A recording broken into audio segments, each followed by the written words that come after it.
มาส่งดักสินค้าคลิปวิดีโอคนนี้ก็คาเดมาลาดลองตรวจทบมือค่ากว่าเลปไว้ซ่อนน้ำตีตาไทยป่านะครับ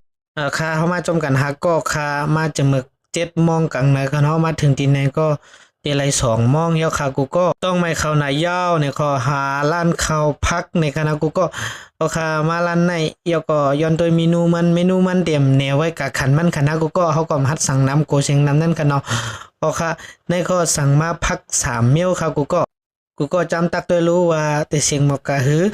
เขาได้บันเดเซอร์มาปั่นในถังสีน้ำเงินนั้นค่ะเขาเสียงหมอก2 ทางในค่ะกูก็เพื่อกินเหย้าก็มาจ่ายเงินมาเนี่ยค่ะเนาะมาจ่ายกามันค่ะ92,000นะครับค่ะปะดกเจอเขาคำยำกินเขาพักจำแสนจังในเขา